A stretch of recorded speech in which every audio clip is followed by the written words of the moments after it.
This will be a completely free Revit beginner mini course. We will start with absolutely nothing, and by the end of it you will have a complete project that looks like this.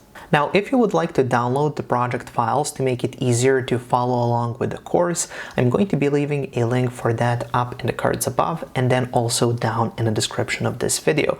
That will take you to balkanarchitect.com, where you can sign up for this absolutely free course and you will get access to all of the project files along with videos. You can also watch the course there, which is going to make it a bit easier because while you have the lesson structure that's available on our website, that just doesn't work here on YouTube. This project is just the first project in our full beginner to intermediate level course that's available on balkanarchitect.com, but more on that once we finish this project. So now, without any further ado, let's jump straight into Revit. This video is going to be a quick start when it comes to Revit interface, navigation, and selection.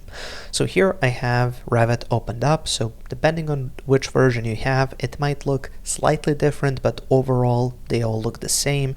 And yeah, so I have Revit opened up, and then I'm just going to open up a project. It's going to be this project one that we're going to be starting real soon, but I just want to open it up so I can show you some of the basics. So I'm just going to click here on open, and then I'm going to find it here on my computer, select the file, and then click on open. Now this project file is available just below this video, so you just scroll down, select the project file, open it up, and then you can start working from there. And once I have it opened up, I'm just going to open up the default 3D view. So here on the quick access toolbar, we have this little house icon, and I'm just going to click on that to show the default 3D view.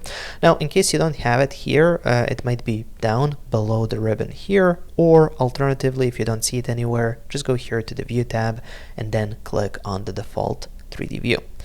Now that brings us to the Revit interface. So Revit interface has this big ribbon on top, which includes all of the palettes with all of your tools.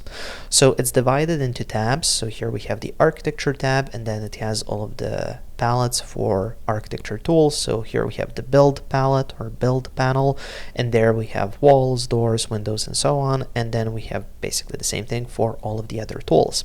On structure tab, we have structure tools. On steel tab, we have steel tools, so on and so forth. Now, you're going to be starting all of the tools here from the ribbon, or you can use the shortcuts. So for example, in Revit here for the wall tool, you can see WA in parentheses. When I hover over that, that means that WA is the shortcut for wall. So if I just type in WA, it's going to start the wall tool, and now I can place some walls.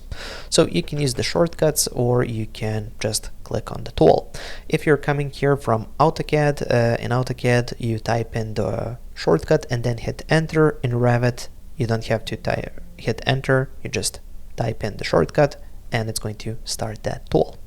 Moving forward, we also have the properties and we have the project browser. So these are two panels that are really important for everything in Revit. You can see them over here at the edge of the screen. Now, depending on your setup, the project browser may be placed here on this side. So some people work like this, others work with that original layout. So you basically click here on the name and then you just drag it, and then you can place it wherever you want. So you can have them side by side like this, or I can move it underneath like that. So as you can see, I don't want it like this on the whole screen, I just want it down here, and then we can resize them as well, just like this. Now, in some cases, you may accidentally hit the close icon, and then you may close both of these, and now you're stuck. So if you do that, or if just out of the gate you don't have those, you can always go to the View tab, and then on the View tab we have the Interface or User Interface drop menu. You open that up, and here you want to check on the Project Browser, and then you also want to check on the Properties. So they're just going to appear like that. So basically that's your place where you can see all of the properties for any of the items. So the properties panel, when you select something, it shows the properties. I've selected the roof, and then it says, okay, so this is your basic roof, it's on level 3 and the slope is 35 degrees, and so on. If I select the wall, this is your basic wall, and then we have the top constraint, the base constraint, what type of wall it is, what's the area of the wall, length of the wall, volume of the wall, and so on. So you can select pretty much anything in Revit. So you just hover over it, you click, and then it's going to show you the properties in the properties panel. Now the project browser is, well, for browsing through all of the views in your project. It's going to be structured like this. You can see you have your floor plans, then you have the ceiling plans. They're all in nodes, so you can collapse them or expand them. And then when you click on any one of these, it's going to open up that view. So basically that's how your project browser works. I can open up a 3D view, I can open up an elevation. Also, I can collapse all of these, and then later on we're going to be creating even legends and schedules and sheets and so on. And down below here you have all of the families that are loaded into the project, but we're not going to be talking about that now. Moving forward, let's go now to this main area where we have the model. So this is your main working area, and it also works with tabs. So here all of the views which I've opened up are going to appear here on these tabs. Now at any point you can close down any of these just like that, and now they're not deleted or anything, they're still here in the project browser. You just don't want to clog this up, so you're going to have just the main views that you're working on here opened up. You open them up, and then the ones that you're not using you close, and then you can switch in between these. And we also have the option to tile views, which just opens up two views side by side. So that's on the view tab. Here in Windows we have that tile views option. We can also click on tab views, which is just going to bring them back like this. Now let's talk about navigation. So for navigating in Revit, you're going to use the scroll wheel, where you scroll away from yourself to zoom in and towards yourself to zoom out. Where your cursor is, so where your mouse is, it's going to zoom towards there. So if I hover over this area and zoom, it's going to zoom into that area, and then if I move the cursor here and zoom in there, it's going to zoom into that window. So just place your cursor where you want to zoom, and it's going to zoom towards there. If you click on the scroll wheel and move, it's going to pan around. So you can just pan around the model. So you can zoom, you can pan, all using the scroll wheel. Now you can also orbit. This is really important, especially in the 3D views. So you hold your shift key, you click on the scroll wheel, and then you orbit around. Now in this case, where you hold the mouse doesn't matter that much. What matters is what you have selected or what you have selected previously. So for example, if I select this window, when I orbit, it's going to orbit around that window.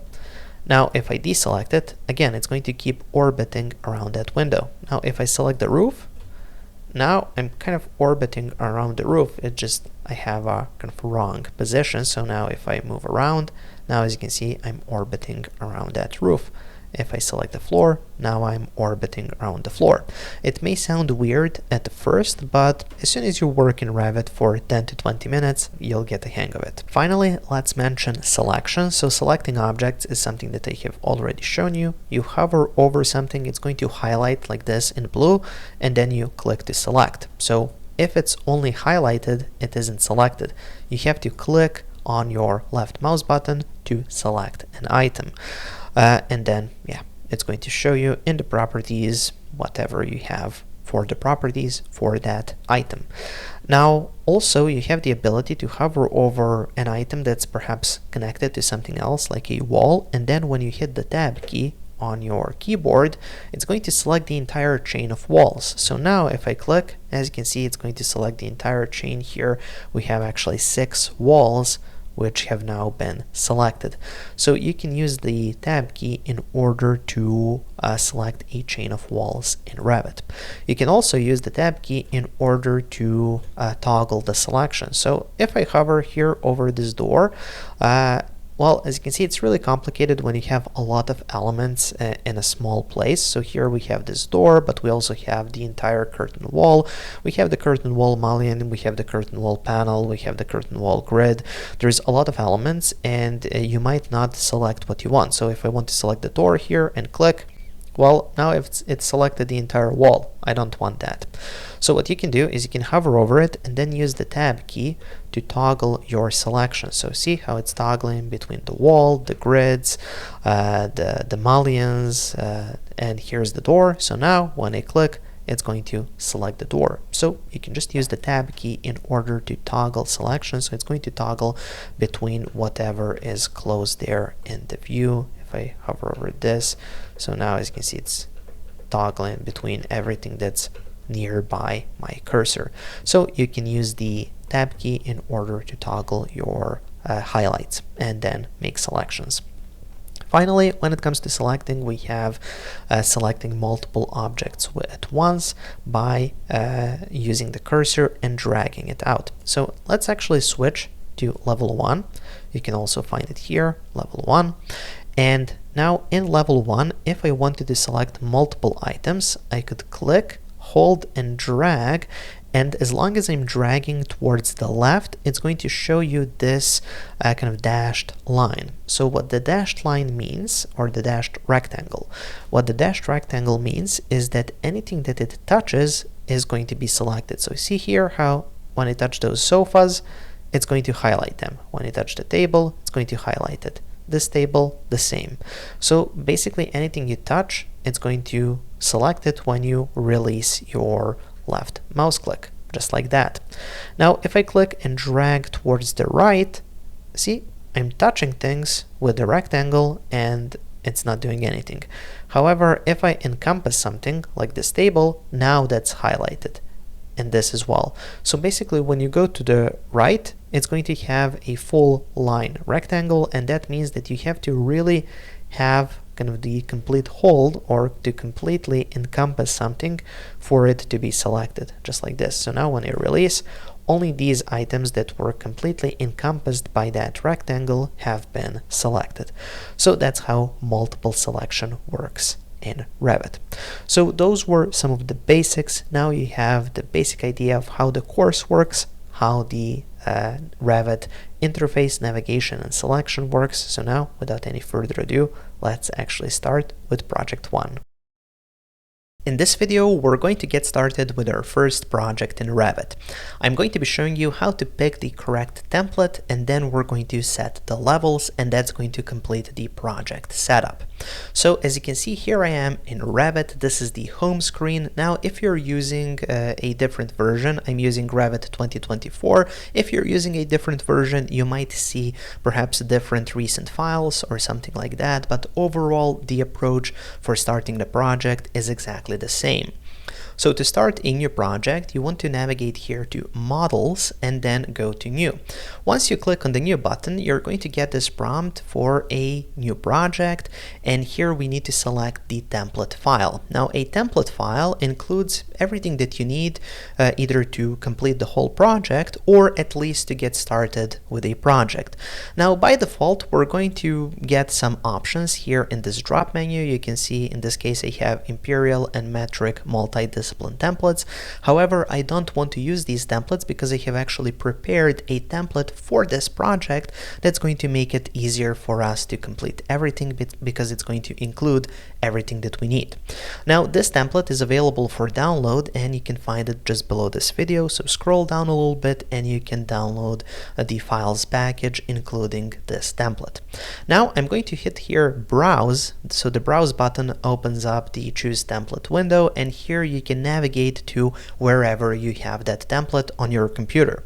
In this case, I have saved it on my desktop, so I can navigate to the desktop, and here it is, Project 1 Template, Metric 2024. So basically, because I'm using Revit version 2024 and I prefer to use metric units, that's why I'm using this template. Now, depending on if you prefer imperial units Or if you're using Revit 2021 or some other version, you would pick out a different template. In this case, I'm going to go with this one, so just click on it to select it, and then you hit open.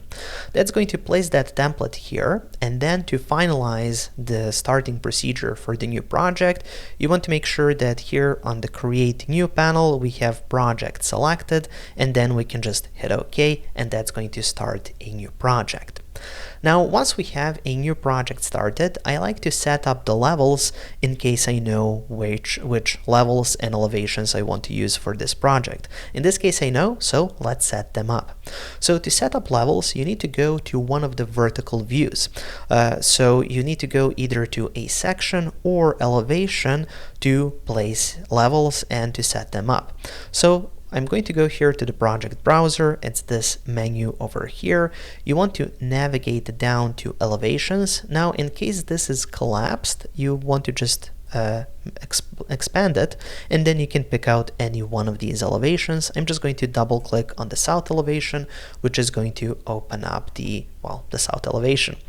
Now here by default we're going to have these two levels, and that's perfectly fine, and we just need to set their elevations, and we also need to add one additional level. So the level 1 is at 0, and I'm perfectly happy with that. I just want to set my level 2 to be at 3200 millimeters. So what you want to do is just come here to the level, come to the number, you can zoom in a little bit, click on the number, and then you can type in an elevation. So in this case, that's going to be 3200 millimeters. You hit enter, and that elevation is going to change for that level. Now, as I said, I want to add one additional level. So you want to zoom out a little bit, click anywhere in the kind of white area to deselect that level. And now you want to navigate to the architecture panel or the architecture tab, find the datum panel, and then find the level button. You can use the LL shortcut, or you can just click here on level, and that's going to start the level tool. So I'm just going to come here and see how we have kind of the beginning of these levels. We get that little blue dashed line, that's kind of a snap line. So I'm just going to come here and make sure I snap to that line, click once, extend that level all the way to the other side until we get that snap on the other side. And now I can click again to snap there. And then I'm just going to hit the escape key a couple of times.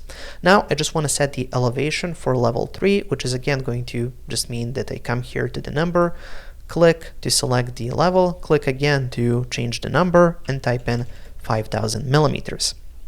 Now, in case you're using imperial units, the level 2 is going to be at 10'5", and the level 3 is going to be at 16'5".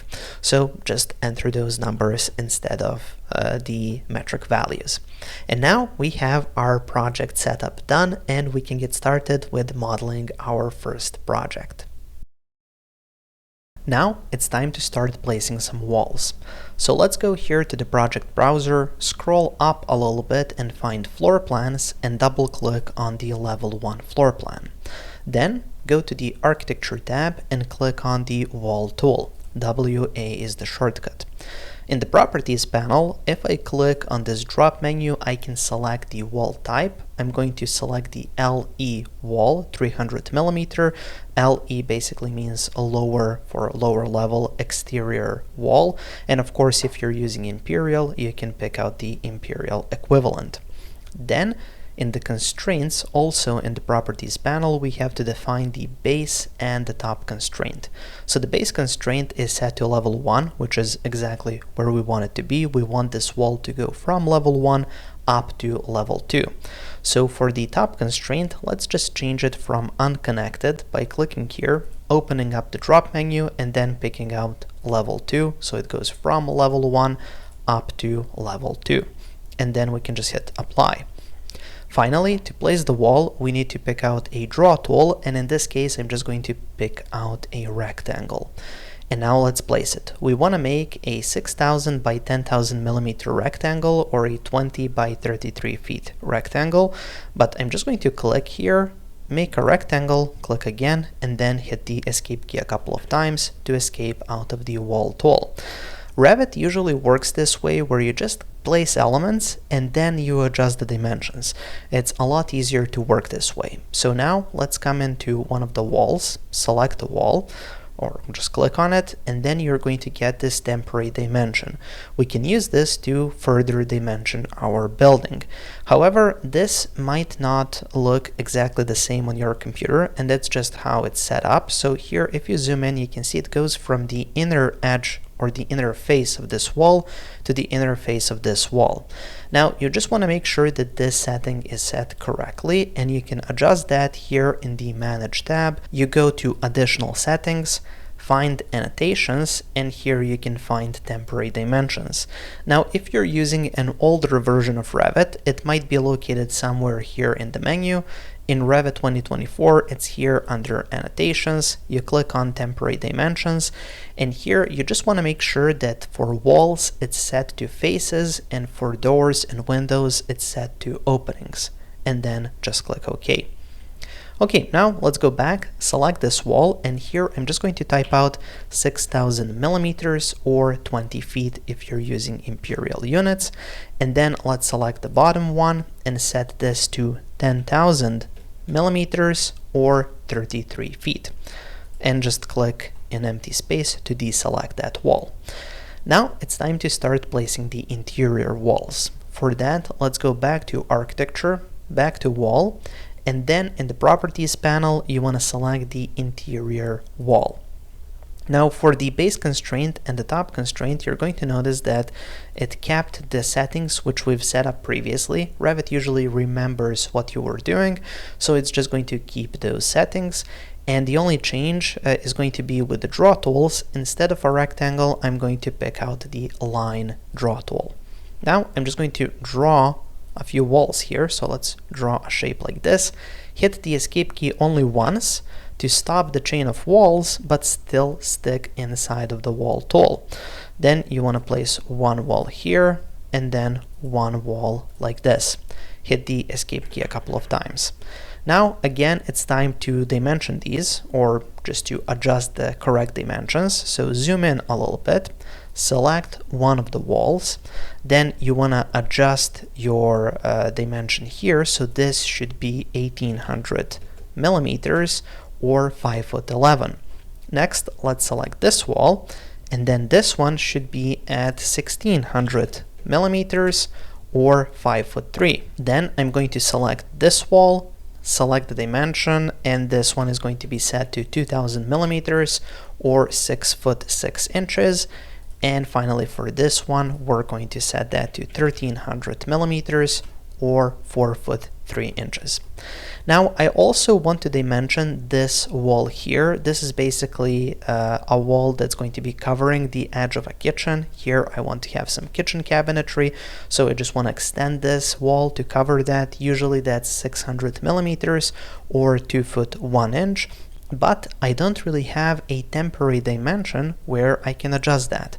Well, in that case, we can just create our own dimension. You want to go here to the Quick Access toolbar and find the Aligned Dimension, or use the DI shortcut. Then you want to hover over one of the walls, and here you can see how it highlights the center line of that wall. I don't want the center line. I want the finish face here on the exterior, so I can just hit the Tab key once or twice. In this case, it's only once.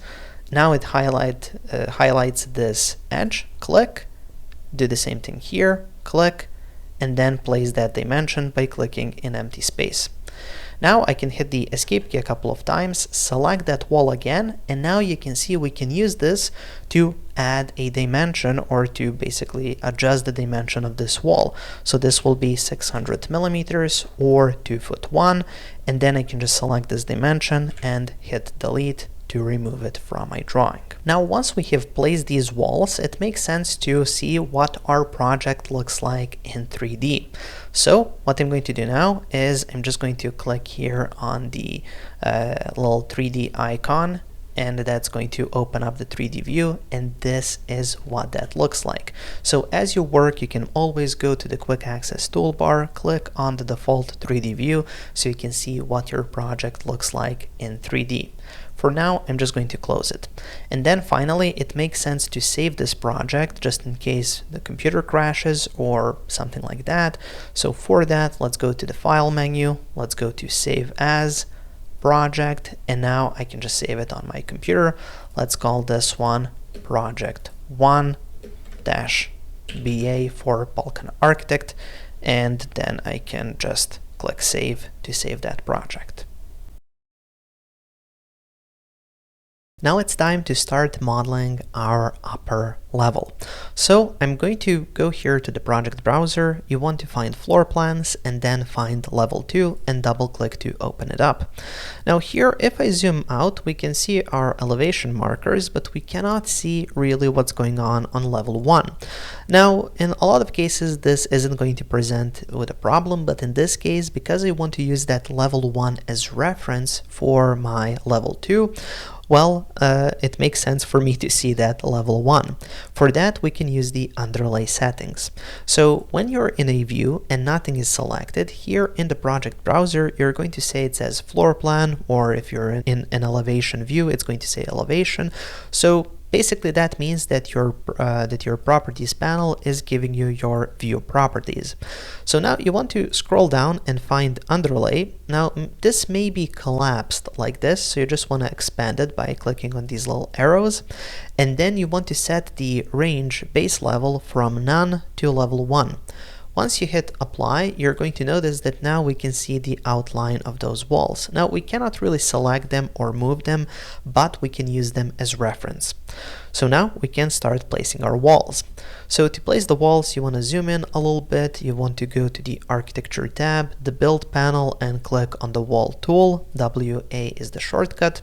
And then in the Properties panel, make sure to select the upper exterior wall, 300 millimeter, or the imperial equivalent. Now, because I'm creating kind of the exterior, this is just going to be another rectangle. So for that, you want to go here and select the rectangle tool on the draw panel. And finally, you just want to make sure that the base constraint is set to level 2 and the top constraint is set to level 3, and they are, so that's perfect. So now I can just come in here and I can click, expand, and then click again, and hit the escape key a couple of times to stop that wall command. So now we have another rectangle, and in this case, because we want to set it kind of in reference to our level 1, I'm going to select this wall here, and you're going to notice that the temporary dimension is going to appear over here in between the lower level wall and the upper level wall. And here I want to set this to 1000 millimeters or 3 foot 2. Then I'm going to click here, and then this is going to be basically the same value, so 1000 millimeters or 3 foot 2, and here I'm just going to set it to the same value. Finally, we want to set the value here on the inside, and it's going to appear like this. So here the value on the inside is set to 700 millimeters. I'm just going to reduce that to 600 millimeters, and then I'm going to hit enter just like that. Okay, so I have now set this up. So once we have the exterior walls, now it's time to change the shape a little bit. So basically what I want to do here is I want to create a balcony in this area. So to create that balcony, let's go again to the wall. I'm going to be using the same wall, and now I'm just going to use the line draw tool.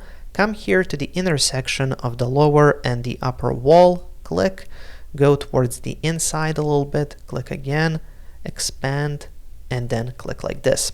Now you're just going to hit the escape key a couple of times. So this will be a balcony. Now I just need to remove this wall here. So to do that, you want to go here to the Modify tab, and then in the Modify tab, you will find the Modify panel, and on the Modify panel, we have the Split Element tool. SL is the shortcut. And now what you can do is you can just check Delete Inner Segment, come here to this edge, and when the edge highlights, you click, and then you come to this edge, and when the edge highlights, you click, and it's basically going to remove that inner segment of that wall. Now you just hit the escape key a couple of times, and now we have this segment. And now to set the dimensions, you want to select this wall here, and then I'm going to set this to 1700 millimeters or 5'6", and I'm going to select this wall and change this temporary dimension to 4500 millimeters or 14'7". And then to kind of finalize the exterior walls, I'm going to come to this edge, and I actually want this to be a balcony. So what I'll do is I'll select this wall, and I'm actually going to delete that wall by hitting delete. I'm going to go back to the architecture tab, go to the wall tool, and then draw a simple line like so. Hit the escape key a couple of times, and now we have this exterior wall forming a balcony here. Now we're going to be modeling the stair. So to model the stair, you want to navigate to the level where that stair is going to start from, and in this case that's going to be level 1. Here I want the stair to go up against this wall here. So to place the stair, we first need to go to the architecture tab. On the circulation panel, we have the stair tool. Click to start the stair tool, and then in the properties we can select the stair type. Now I'm just going to select the first assembled stair type here, and if you're using imperial units, just go with the imperial equivalent. Now I'm just going to select this type, and then for the actual run width, I'm just going to leave that at 1100 millimeters, or you can set it up to 3'8". With all of these settings, we finally need to set the location line, which is here, and usually it's going to be set to run center, but here, because we're placing it up against the wall, it makes more sense to set it to exterior support left. So basically the line we draw is going to be the exterior support of that stair, the outside of that exterior support. So see here how I'm drawing the stair. You just want to follow that wall, and as you're moving your mouse up, you're going to see the number of risers increase, and I just like to go a little bit past that. That's okay, it's not going to add any unnecessary risers, and you just go a little bit past that and you click, and it's going to place that stair in place. Now, when you select the stair, we also want to adjust the distance from this wall here. So what I'll do is I'll take this dimension here, this temporary dimension, and when you see the temporary dimensions that have these blue dots, that means that you can click on that blue dot, hold, and drag it to a different point. So because I want to measure from this wall, I'm going to drag it to here, and now I'm just going to release my click. And then here I can set this up to the correct value, which is going to be 1350 millimeters or 4 feet. And now we have our stair in place. Finally, we just want to adjust our railings. So for that, go here to railing, open that up, and here you're going to get the railing dialog or railing setup, and here I'm just going to set this to 900 millimeter pipe, and the position is going to be on the treads, and then just click OK, and when we hit finish, it's going to finish that stair, and it's in the exact place where it should be. And if we go to level 2, you can see we have the stair there as well. Now it's time to create our floors. So for that, let's navigate to level 1. So that's here in the project browser, find level 1 and double click to open it up. Now to start the wall tool, we need to go to the architecture tab. On the build panel, we have the floor tool, and you just want to click on the floor icon. And once we click here, you can see that we have that floor tool started. Now in the properties, you will notice that with this template we only have one floor type available, and that's the one we're going to use. And also we have here the constraint for the level, and it's set to level 1. Obviously we're on level 1, so we want to create that floor on level 1, so we're going to leave everything as is. Finally, to create our floor, we need to go here to the modify create floor boundary, and then you can use any one of these tools to create your floor. In this case, I'm just going to use the rectangle tool, click to select, and then I'm just going to click here. You can see we get that little snap blue line, and I'm just going to snap here, click, expand, and then I can snap actually to the other side. See how that blue line appears on the wall when I snap there? Okay, so I'm just going to snap to that, extend it a little bit beyond the house on the bottom as well, and click. And now we have our floor created. And now I can just simply hit finish.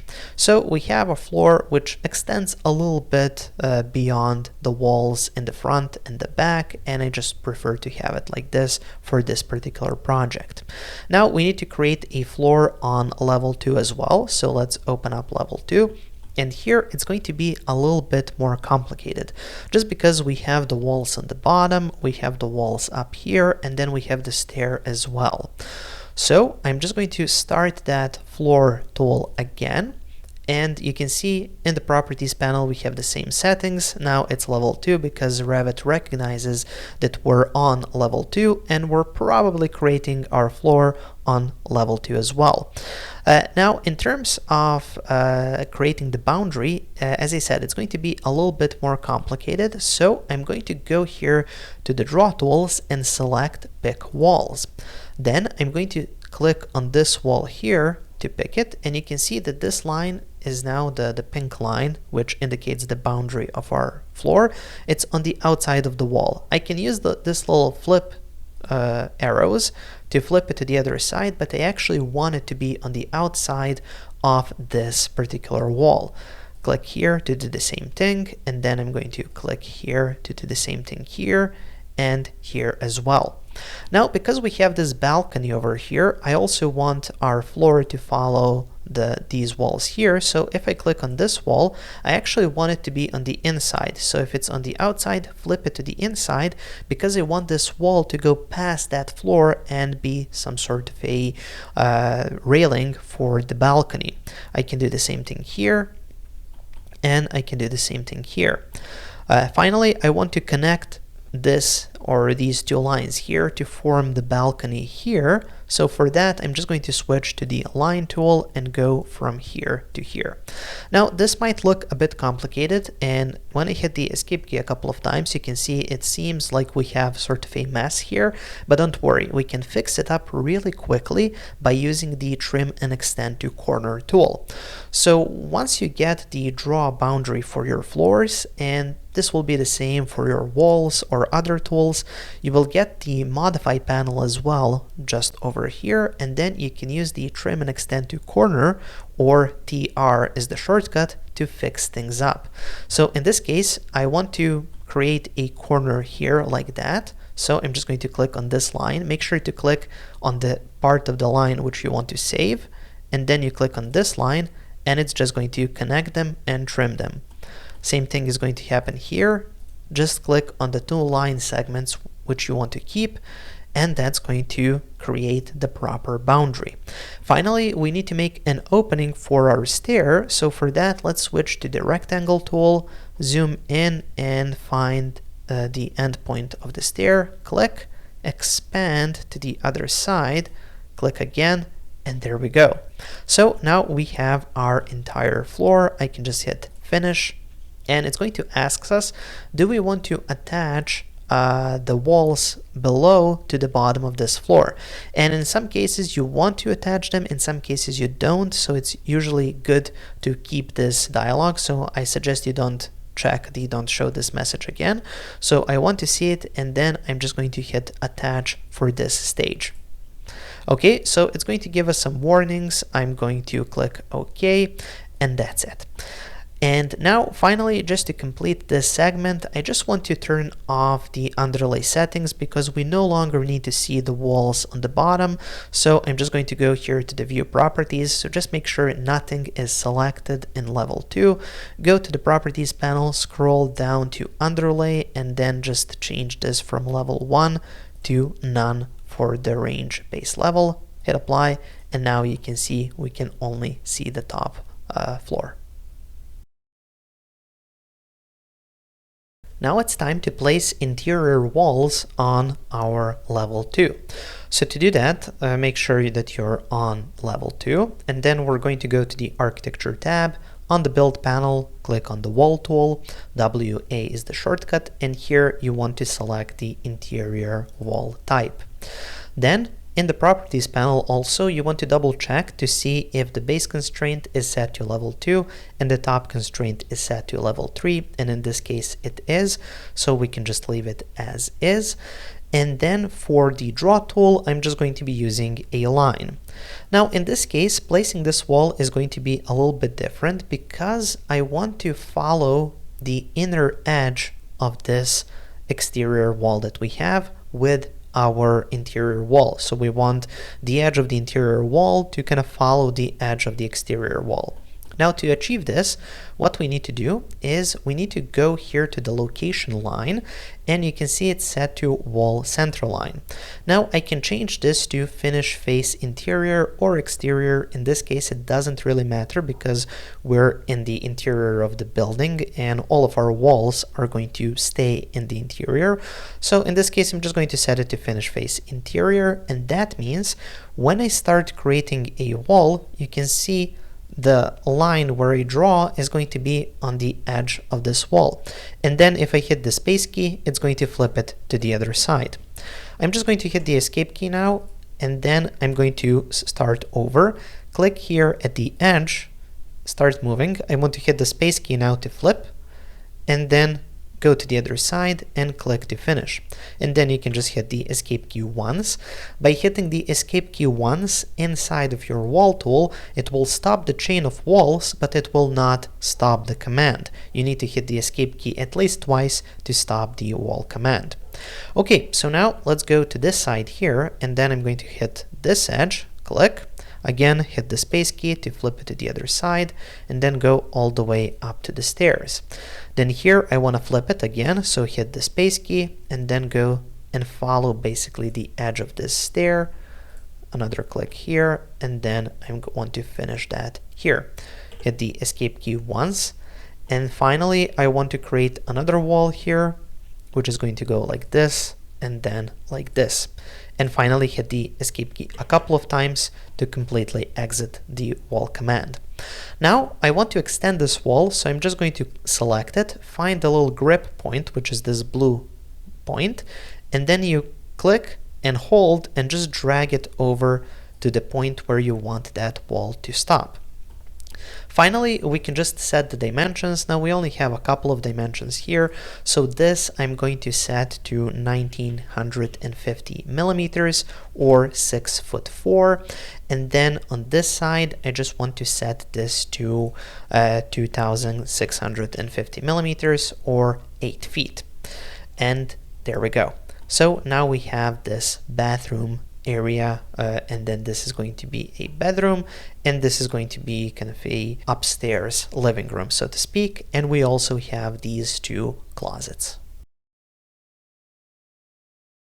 Now it's time for railings. Now in this project we're going to have two approaches to creating railings. One approach is going to be obviously for the railing inside and for the railing here, where we're just going to be using the regular railings tool. Now on this balcony here, I just want to extend the walls which we have on the bottom floor up, and then those walls are going to basically work as railings. So let me first show you how to create regular railings in Revit. What you want to do is be on the level where you want to place the railings. In this case, that's going to be level 2. Then I'm going to move here to circulation. So on the architecture tab, find circulation, find the railings, and then just click here on railing. Now here in the properties panel, you can choose the type, and in this case, I'm just going to choose the pipe 900 millimeter type, or you can use the imperial equivalent if you're using the imperial system measurements. Then we also have the draw panel, just like we did with the floors or with the walls. So you can just use a simple line, and then for this I'm just going to create railings here on the inside of this stair. So I can just come in here and I can draw, or if I can show you a little trick, and that's to use, instead of lines, use pick lines and then just add an offset. So I can add an offset of something like 60 millimeters or 2 or 3 inches, And then when I come to this line, you can see when I come to the line, it's going to give us a dashed line to the left of that line. Now, if I come to the other side, it's going to get a dashed line on the other side. So basically, you want to make sure that you come from the left and just come close enough so it has that dashed line on the left. You click once and it's going to place that line all the way basically offset by the value of 60 millimeters in this case. Now I can just hit finish and it's going to generate a railing exactly in that position. Now we also want to have railings here on the edge of this floor for the balcony. So for that, again, let's just hit the escape key a couple of times, go back to the railing tool, and now let's switch here in the properties to glass panel bottom fill. And also you can double check just to make sure that the base level is set to level 2 as it is over here, and then we can create our railings here. So I'm just going to zoom in, and then in this case I'm just going to offset that a little bit. I'm not even going to bother with looking at the number too much, and then just extend it to the other side, click again, and then hit finish. And now we have a railing here and here. So we have created our regular railings, and then in the next video I'm going to be showing you how to use walls for railings. In this video we're going to be using walls to create the railing for our balcony. Now, to see what's going on here, we're going to explore the 3D view. So to open up the 3D view, you need to go here to the quick access toolbar and find this little house icon, and that's going to open up your 3D view. And our house is starting to look really cool. Okay, so now let's see, how can we extend these bottom walls to create our balcony walls? So you can see that they're attached to the bottom of this floor. So to detach them, what you want to do is select one of these walls. Then you want to go to detach top base, click, and then you just want to click on this floor. And now, as you can see, it's going to go all the way to the top. Then with this wall selected, you can then go to the top offset here and enter a top offset value. In this case, I'm just going to enter 900 millimeters, or you can go with 3 feet for imperial. And now we have extended that wall up.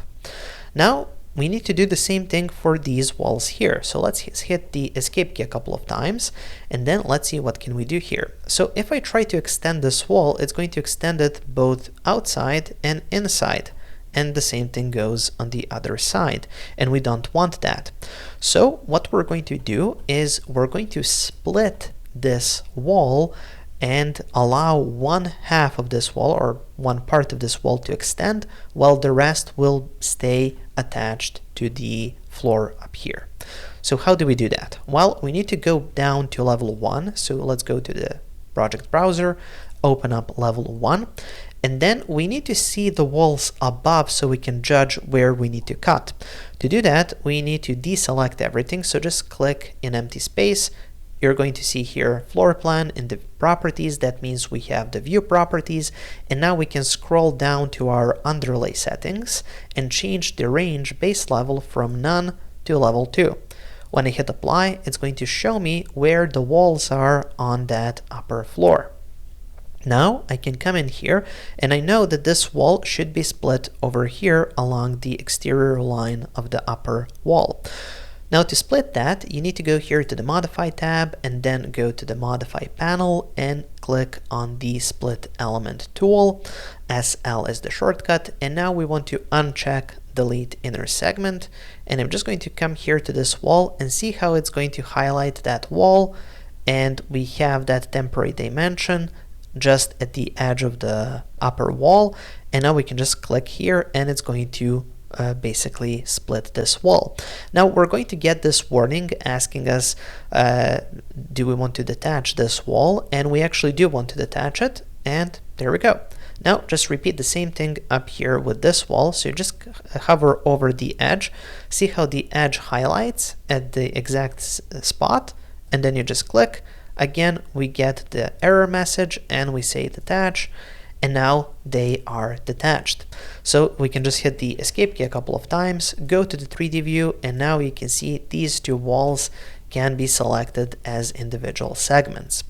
Now I'm just going to select one of them, orbit around, hold the control key to add to selection, select this one as well. So now we have both of them selected at the same time. We can go to the properties panel, we can find the top offset and just type in 900 millimeters or 3 feet, hit apply, and now those walls have been extended and they go all the way up to, well, the upper floors here. Now it's time to place doors and windows inside our project. So for that, I'm going to navigate here to level 1 in the project browser. And then one thing I want to change quickly here is going to be the underlay setting. As you can see, we can still see the upper walls, and I don't want that because it can seem a little bit confusing. So let's go here to the properties panel, make sure nothing is selected in the view, so we get the view properties, scroll down to the underlay settings and change the range base level to none. Hit apply, and now as you can see, we have a clean floor plan. Now to place our first doors, let's go to the build panel, then we can go to the door tool, DR is the shortcut, and then here in the properties, if I open up this drop menu, you can see we have 2 door families and we have multiple types for each one. So I'm just going to select the largest basic door and use that as the entrance. So I'm just going to come here at the corner of the house, and then depending on which side you come to the wall or you approach the wall with your cursor, it's going to place a door on this side or on this side. Also, if you tap the space key, it's going to flip it from left to right. And then you can just click to place it. Now, if I hit the escape key a couple of times, you will notice that when I select the door, we still get these arrows or arrow flips to flip basically the position of the door either in and out or left and right. So even if you just place a door, you can always adjust its position or orientation, and you can also move it around. So if you're not happy with the position, you can always move a door. Okay, moving forward, let's place the rest of the doors here. So let's go here to the door tool. Now I'm going to switch to a smaller door, something like this, and I'm just going to place it here. And of course, if you're using imperial units, you will use the imperial equivalents, which are available here in the template. Finally, for this closet, I want to use a bifold door, so I'm just going to pick the 100 centimeter bifold door, and then I'm going to place it here. Now, when you come to place that door, you will see at the bottom we get those temporary dimensions, and you can use those to kind of figure out where the center of the wall is. Now it's reporting 500 and 500 millimeters. That means that we're basically in the center and we have the same distance on each side. Now I can just hit the escape key a couple of times, and let's now move to level 2 to place the doors here. Now here we need a door for the bathroom, for this room, and 2 doors for these closets. So for that, let's go again to the door tool. I'm going to pick the 80 centimeter or 800 millimeter door for this. And then I'm going to choose the smaller one for the bathroom and just place it here. Again, you can use the space key to flip, or you can now, after you've placed it, you can flip the doors. Now I want to switch the family to the bifold, and I'm going to use the smallest one, and then I'm just going to place it here and use those dimensions just to figure out where the center is. So let's place one door here, and then also let's place this door here. Perfect. Now let's hit the escape key a couple of times. Okay, so now it's time to place the windows, and on the upper level we're only going to have curtain walls, so I'm only going to have windows here in level 1. So to place those windows, you just want to go to the architecture tab. On the build panel we have the window tool, WN is the shortcut, and now I can come here and I can place those windows. Again, you can see you can flip them inside or outside depending on how you want to place them. And here I'm just going to place 2 windows side by side here, and then I want to place one window here about 700 millimeters from the edge. So basically I'm just looking where this wall is and going a little bit past that. And now I can just hit the escape key a couple of times. Finally, let's go to the 3D view. So go here to the quick access toolbar, click on the default 3D view, and here I just want to adjust the head height of the door with the head height of these three windows. So what I can do is I can select the door and I can go to the properties, and here if I go to the bottom, you can see we have head height, which is in this case 2300 millimeters. I can just Control C to copy that, and then I can select this window, hold the Control key, and then add this window and this window to the selection. And then here for the head height, I can just paste that number in, hit apply, and it's going to lower all three windows, making a uniform head height across doors and windows for this project. Now it's time to place some curtain walls on our house. For that, I'm going to navigate to level 1 here in the project browser, open that up, and then I want to place a curtain wall inside of this wall here. So you can actually do that. In Revit, you can have a curtain wall inside of a regular wall. So I'm just going to go to the wall tool, WA is the shortcut, and then here when I open up the wall types, I can find the storefront wall type, which is actually a curtain wall. So when I select that, I can just come in here, find the center line of this wall. I'll use an offset of 400 millimeters from the edge, and then I'm just going to go to the other side, perhaps up to this point here. Click again, hit the escape key a couple of times, and now we have placed a curtain wall inside of this wall. Now it makes sense to go to the properties panel when this wall is selected. So you select that wall, and then instead of having that top constraint go all the way to level 2, I'm just going to set it to unconnected, and then this height I'm going to set to 2400 millimeters or 8 feet.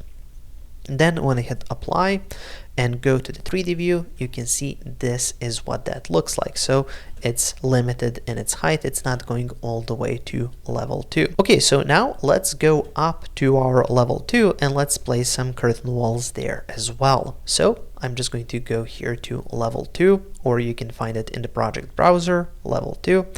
And then let's go again to the wall tool, and it's going to remember that this is the previous wall which we have used, so I'm just going to select that one.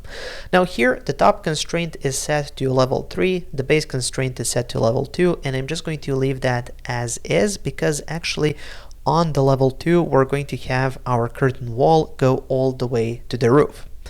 Okay, so now to place that wall, again, I'm just going to select the line draw tool here. I'm going to go here towards the edge, click, and then extend this about 2000 millimeters or 6 foot 6 inches. And we have now a curtain wall here. Then let's go to the other side and do the same thing here. So I'm just going to place a curtain wall here. Now in this case, I'm just going to go from wall to wall, and you can use the space key to flip it to the inside or the outside. In this case, obviously, I want it to go to the outside. And we can place that wall segment there. And finally, I'm going to start from here and create another wall segment that's going to be 2000 millimeters or 6 foot 6 inches. And there we go. Hit the escape key a couple of times. Now also this wall where we exit to get to the balcony, I want this whole wall to be a curtain wall. So I can actually just select this wall, go to the properties, and then just select that curtain wall, and it's going to transform this into a curtain wall. If you're not happy with the orientation, you can flip it. Now in this case it was actually the correct orientation, so I'm just going to use the arrows to flip it to the outside. And now we have placed curtain walls in our house. Now it's time to create a roof for our house. So to create a roof, what we need to do is we need to go to the roof level, which is going to be level 3 over here. in the project browser. And then when I zoom in, you can see it looks a little bit weird because some things are showing and some things are not showing, but we already know the drill. So when we're trying to create something and use the lower levels as reference, we need to make sure nothing is selected in the view. So in the properties panel, we can get view properties. Then we can just scroll down to the underlay settings and change the base level to, in this case, level 2. Hit apply, and now we can see that level underneath. Okay, so now to create the roof, what we need to do is go to the architecture tab. On the build panel, we have the roof tool, and you just click on the little icon, also roof by footprint. Now to sketch out the roof, it's basically like creating a floor. So you use the draw tools to create a sketch, and in the properties you can select the roof type. In this case we only have one, so this is the one which we're going to use. And here you can see the base level is set at level 3, and that's exactly what we want to see. And now we can just go to the draw tools, and I'm going to pick walls, or pick the tool called pick walls, so I can come here and start picking the walls. So you come to the wall, and as you can see, when you come to this wall, if I hover over the bottom side of the wall, we're going to get that blue dashed line on the bottom, and if I hover over the upper side, we get that same dashed line on the upper side. That basically means where the edge of the roof is going to be. So you just want to approach those walls from the outside like this, here, here, here, here, and then over here. Perfect. And then finally, for this bottom side, I'm just going to switch this to regular lines, and then I'm going to create an edge there. Now I'm just going to hit the escape key a couple of times. Then I can zoom in here and make sure I see if everything is connected correctly. See, here we have an issue, so I can just connect this like that. Okay, everything seems to be in order. Now we need to turn off the slope where we don't need it. So basically, when you have a line and it has this little triangle, that means that we have a slope there. Now this is perfectly fine if you actually want slope there, but if you don't want a slope on that edge of the roof, so that means from that edge it goes at an angle. If you don't want that, well, you need to turn that off. In this case, I want to turn that off on the bottom, on the top, and then here on this entire section. So I'm just going to make a big cross selection from the bottom up and go towards the left, so it's just going to select everything in its crossing, and then I can come here to define slope, and I can just uncheck that. So basically these things will not affect the slope of the roof, or slope will not appear at those edges.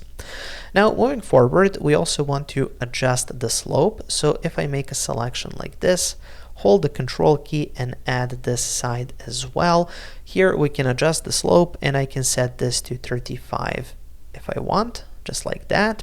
And then finally, I want to adjust the plate offset. So what is a plate offset? Plate offset basically means that the roof will not start from the walls or from the level at the bottom, but it will start from slightly higher up.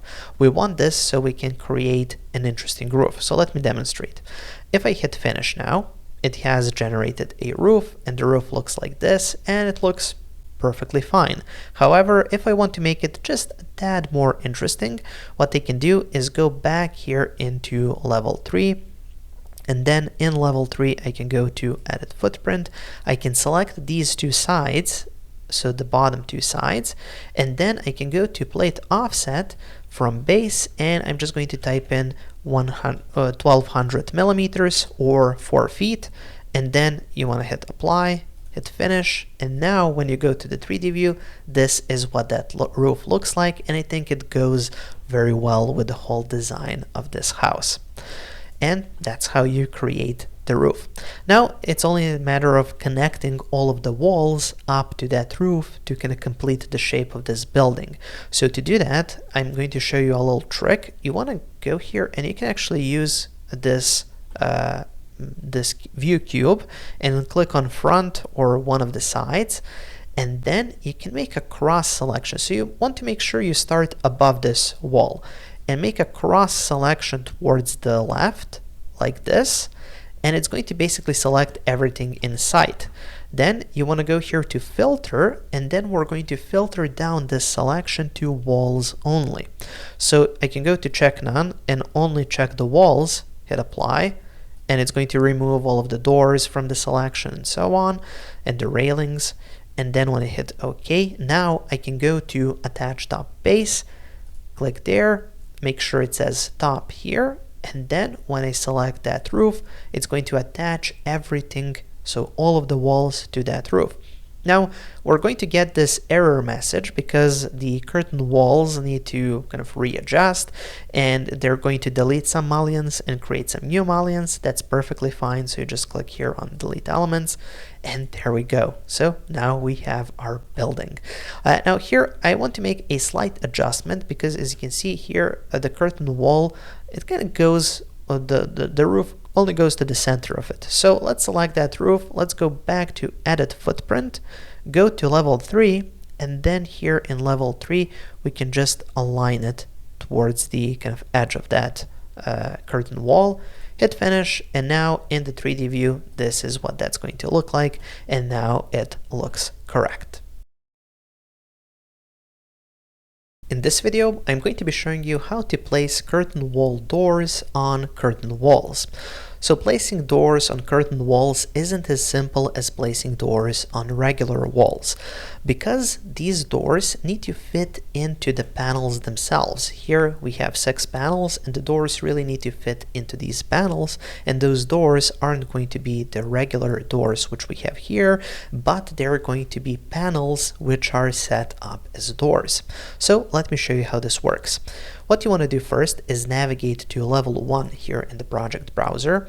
We have our bottom curtain wall, and now I want to first check the distances between these grids. So if I select one of the grids, you can see when you hover in front of it or kind of over it or below it, you're going to see this vertical line, and if you click to select it, you're going to get some dimensions, and here we can see this is 1300. Now in this case I don't like that. I think this would be way too big for a door, way too wide. So what I'm going to do is I'm going to insert a grid segment or a mullion just here, so I can have a smaller door. So what I'm going to do is just go to the architecture tab, then go to the build panel, and then find the curtain grid tool. And with the curtain grid tool, you would just come in here and then create an extra grid so you can have a smaller panel for that door. Here I think this is displaying 1000 millimeters. I think that's enough, and I'm just going to place that grid segment there. Then I can go to my level 2 and I can repeat the same thing. So let's go here to curtain grid, zoom in, that's about right, and then we can take a look at this, hit the escape key a couple of times first, check, and I think this is already large enough. Okay, so once we have done that, once we have smaller panels where we can fit the doors, now we need to zoom into that panel, and let's actually start with the level 1 first. You zoom into the panel, you hit the tab key once or twice until the panel highlights, you click to select, and then you need to unpin it. Once that panel is unpinned, then you can go here to the properties panel, open up the drop menu, and now you can see what we can place. So we can have this as a glazed panel, we can have it as a solid panel, but most importantly we can set it up as a door. And I'm just going to click here to set it up as a door, and now as you can see this has turned into a door. We have those flip arrows which we can use to flip this in and out and left to right. I want to set it up like this, and then I can just click out. Okay, so now let's go to our level 2 and repeat the same process. So hover over the panel, hit the tab key once or twice until it highlights, click to select, unpin it, and then select the door here. And in this case, let's say I'm happy with this. And finally for this one, again hover over it, hit the tab key once or twice to highlight, click to select, click here to unpin, and then go and pick out the panel. And in this case I'm just going to flip it to the other side. Okay, so once we have done this, we have actually placed all of the doors. However, I have one thing that I want to add. So when I go to the 3D view, You can see here we have those doors. We need to turn this to fine level of detail. So down here at the bottom you have this little box, it's the detail level, and when you set it to fine, it's going to display the handle on those curtain doors or curtain wall doors. Now here we have this bottom mullion, which is kind of acts in as a step, and I don't like that, so I can hover over it. If it doesn't highlight immediately, use the tab key once or twice, click to select, unpin, and then just hit delete. And now the door is going to go all the way to the bottom. And then I'm just going to repeat that process for all three. And let's do the same thing here. Select that mullion, unpin it, and delete it. And now everything looks a little bit cleaner. Now it's time to add some furniture and fixtures to our house. So let's navigate to level 1 floor plan in the project browser, and I'm going to zoom in, and first I'm going to add the bathroom or toilet fixtures for this here room. So for that, let's go to the component tool. So on the architecture tab on the build panel, we have the component tool. CM is the shortcut, and because we're using a template, we already have all of the families loaded in, so we don't have to go through the trouble of searching for those families and loading them into the project. So I'm going to go here to the properties panel, expand that, and let's search for the water closet. Here we go. And this is a wall-based family, so you can't really place it in empty space, but as soon as you come to a wall, you can place it. And then here we get those useful temporary dimensions, just so we can see if this is centered. And it's perfectly positioned. Now we can go back to the properties, scroll up a little bit, and find the sink. So the sink is also a wall-based family. I'm just going to select this one, and as soon as I come to the wall, it's going to appear, and then I can place it there on that wall. Now I want to repeat the same thing on level 2, so let's navigate here to the level 2 floor plan, go to component, and use the same sink and place it here. Then I want to go back to the water closet and place one here, and then finally I want to place the bathtub, and for that let's expand this drop menu, and instead of searching for it like this, I can just type in bath, and it's going to show me the freestanding bathtub, which we have already loaded in. I can come here to the project, and then I'm just going to use the space key to flip it by 90 degrees. So when you tap the space key, the families will rotate usually by 90 degrees. And then I can place it here close to the wall, just like that. Hit the escape key a couple of times, and now we have all of our plumbing fixtures.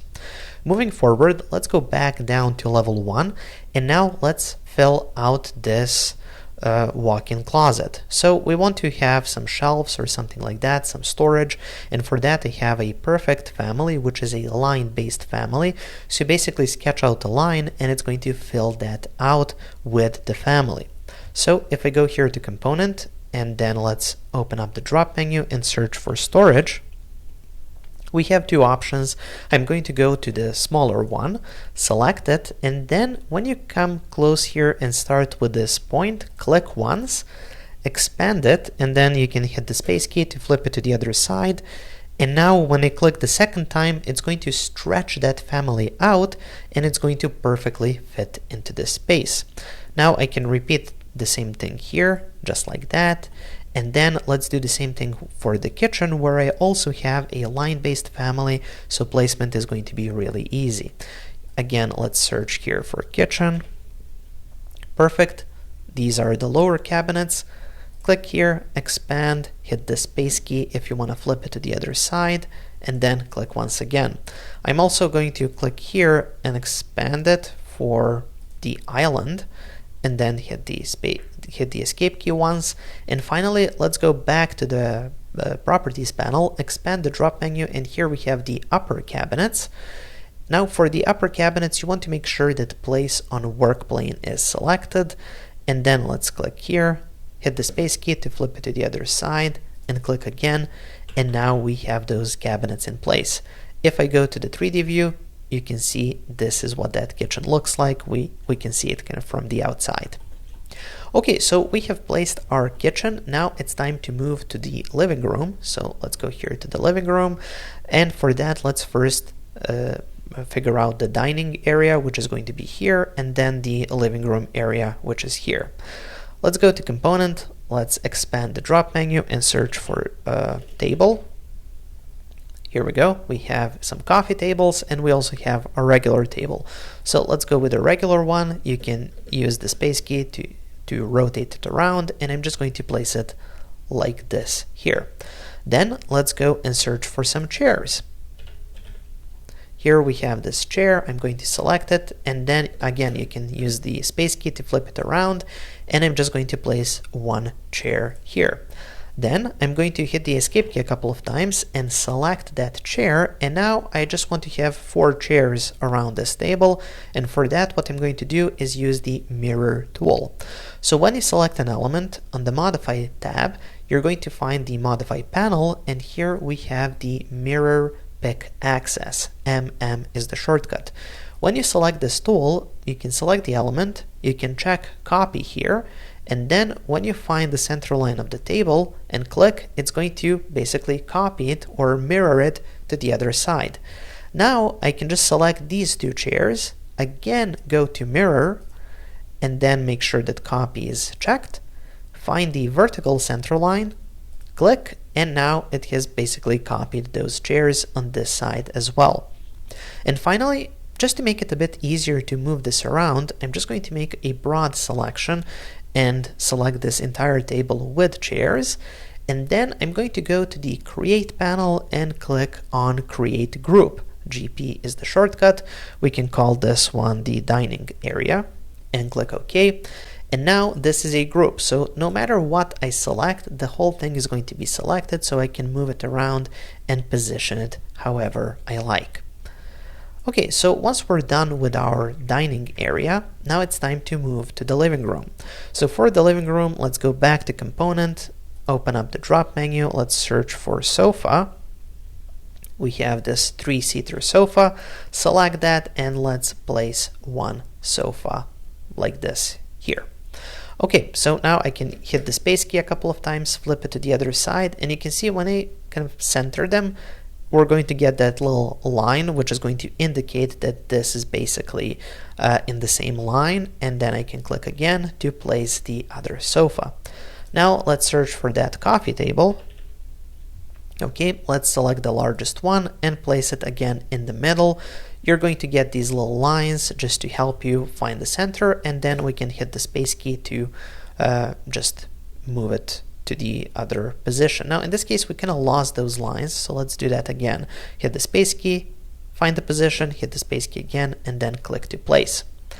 Now I'm not really sure what the distances are in between these elements, and for that I can add a special dimension. So let me show you. If you go here to the align dimension in the quick access toolbar, click to select, then I'm going to find the center line of this sofa, click, find the center line of the table, click, and find the center line of the other sofa and click. I can place it here, and then I can hit this EQ toggle, and it's going to equalize the distance. Now this is really cool because even if I decide to delete this, delete the dimension, and I'm just not going to check unconstrained, so just click here on OK. When you select this, it's going to stay there, and then when you move a sofa, I'm using the arrow keys, you can see that the coffee table is always going to move, so it stays in the center in between these two. And that's a really cool way to center things in Revit. Okay, so once I'm happy with the position, we also need to add the TV set here. So let's go to component, expand this menu, and find that floating TV shelf, and just place it on this wall. Hit the escape key a couple of times, and now looking at it, I just want to select all of this and use the arrow keys a couple of times to move it a bit closer to the TV and to leave a bit more room here to go to the backyard. Okay, and finally, let's go to level 2, and here I'm just going to leave this area up to you, so you can set it up however you like, but just for the bedroom, I want to add a bed. So let's go here to component, expand the drop menu, and search for bed. Here we have this double bed, and I can just hit the space key a few times, flip it around, and I can just place it here up against that wall, hit the escape key a couple of times, and there we go. So now we have furniture pretty much for this entire house. And finally, for some finishing touches, let's create a nice perspective view so you can show off what you have created. So what I'm going to do here is I'm going to navigate to our level 3. And then in the level 3, let's go up here to the default 3D view, but instead of clicking on the button, I'm going to click on the little drop menu next to it, and I'm going to pick a camera. This is going to create a perspective view. I'm going to place it a little bit further out, something like this, and then let's aim it towards the building, and you want to go with your cursor past your building and make sure that the both of these lines on the sides are kind of encompassing the whole house. So let's create a view that looks like this. There we go. So as you can see, it looks really cool from this perspective view. We can then expand this or just make it a bit smaller or larger depending on what we're trying to do. In this case, let's make it like this. And then finally, let's turn on some shadows. So I'm just going to go here to the shadows button. So that's this little sphere with a little light bulb. You turn that on and it's going to turn on the shadows. And just looking at this building right now, I'm thinking that it might make sense to have this wall with the same vertical lines as we have here below. So I'm just going to click here, and then I'm going to switch it to our lower level floor, and with those lines I think it kind of ties everything together and it looks a lot better. Finally, let's make some small additions here. So what I'll do is I'm going to go to the visual style, go to graphic display options, and here in the graphic display options we can just adjust the graphics of this thing. So first I'll turn on the smooth lines, and when I hit apply, as you can see, the lines will become a bit smoother and nicer. Then let's expand the shadows and turn on the ambient shadows as well. So when I hit apply, it's just going to make it look a bit nicer, and the space is going to be presented a little bit better. And finally, let's go to lighting, and here I'm just going to set this to something a bit smaller. So let's go like this, and then this one can be at 30, for example. So 30, 40, 50, or 50, 40, 30 for the sun, ambient lighting, and shadows. And when I hit apply, it's going to look like this. So the shadows aren't as dark. And then I can just OK out of this menu. And now we have this presentation view where we can show off how well did we learn Revit on our first project. Congratulations, you've just finished the first project of our beginner to intermediate level course. If you would like to continue learning with me, you can get the full course by following the link just below this video. Also, if you need perhaps some immediate help with some Revit problems, we also offer one-on-one consulting, and the link to that will also be available just below this video. Thank you for watching and have a nice day.